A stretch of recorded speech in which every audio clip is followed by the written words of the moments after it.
everyone, I am physiotherapist Afsha Parveen. Welcome back to my channel. I hope you all are safe and doing well. तो चलिए शुरू करते हैं आज के टॉपिक से, how to do proning in home isolated कोविड-19 patient. Topic शुरू करने से पहले मैं आपको बताना चाहती हूँ व्हाट इज़ प्रोनिंग और प्रोन पोजिशनिंग। बेसिकली पेट के बल उल्टे लेटने की स्थिति को प्रोनिंग और प्रोन पोजिशनिंग कहा जाता है। कोविड-19 पेशेंट में आजकल एक बहुत ही क्रिटिकल सिम्टम देखा जा रहा है, that is oxygen saturation level का फॉल होना, यानी कि ऑक्सीजन स्तर का गिरना।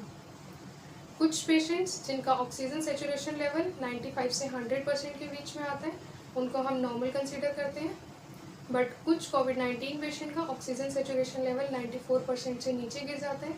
ऐसे पेशेंट को सांस लेने में तकलीफ होने लगती है। ऐसे केसेस में हम प्रोन पोजिशनिंग की प्रैक्टिस कराकर पेशेंट का ऑक्सीजन सेचुरेशन लेवल मेंटेन कर सकते हैं एंड पेशेंट की जान बचा सकते हैं। प्रोनिंग कोविड-19 के होम आइसोलेटेड पेशेंट से लेके आईसीयू पेशेंट तक उनका ऑक्सीजन सेचुरेशन लेवल बढ़ाने में काफ़ी ज़्यादा मददगार रही है एंड यस, लगभग 80% तक इसको सफल माना जा रहा है। प्रोनिंग टेक्निक की प्रैक्टिस कराने से लंग्स का ब्लड सर्कुलेशन इम्प्रूव होता है, ऑक्सीजन आसानी से लंग्स में पहुंचने लगती है एंड लंग्स अच्छे से काम करना शुरू कर देते हैं। And yes, SMS medical college of Jaipur के एक्सपर्ट्स ग्रुप ने मिलकर प्रोनिंग टेक्निक के सही तरीके के बारे में अच्छे से एक्सप्लेन किया है, जो आज इस वीडियो के ज़रिए मैं आपको बताने वाली हूँ। इस वीडियो में मैं बेसिकली 3 चीज़ों को कवर अप करूँगी। नंबर 1, किन लोगों को प्रोनिंग की प्रैक्टिस नहीं करनी है। नंबर 2, प्रोनिंग कैसे करनी है।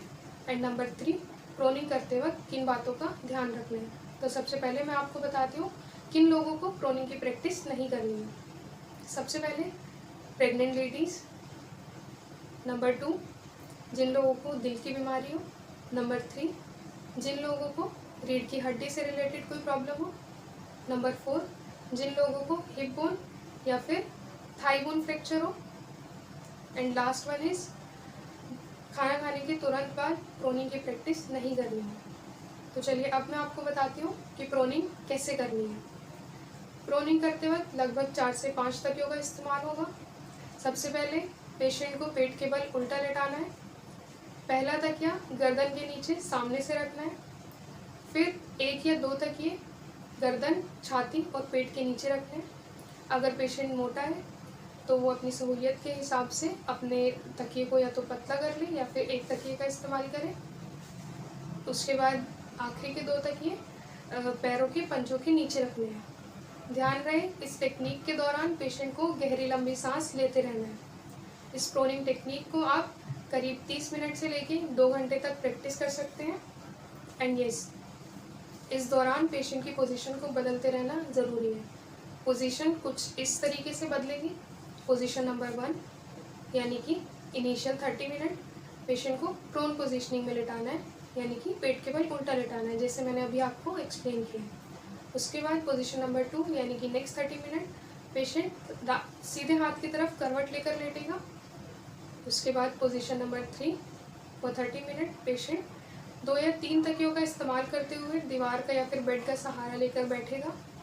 उसके बाद पोजीशन नंबर 4, पेशेंट अपने उल्टे हाथ पर करवट लेकर लेटेगा। उसके बाद पेशेंट 30 मिनट के बाद वापस से पेट के बल उल्टा लेट जाएगा, यानी बैक टू प्रोन पोजीशनिंग। इस पूरी साइकिल को एक दिन में लगभग 7 से 8 बार आप रिपीट कर सकते हैं, यानी कि एक दिन में आप 16 घंटे तक प्रोनिंग की प्रैक्टिस कर सकते हैं। तो चलिए अब मैं आपको बताती हूँ कि प्रोनिंग करते वक्त किन बातों का खास ध्यान रखना है। सबसे पहली चीज़, खाना खाने के तुरंत बाद प्रोनिंग नहीं करनी है। उसके बाद पॉइंट नंबर 2, अगर पेशेंट को पहले से कोई घाव या चोट हो तो वो उसका खास ख्याल रखेगा।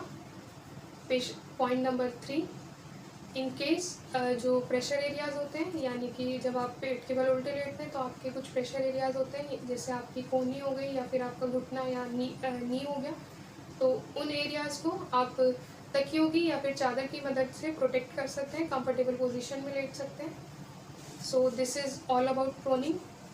आई hope you like the video.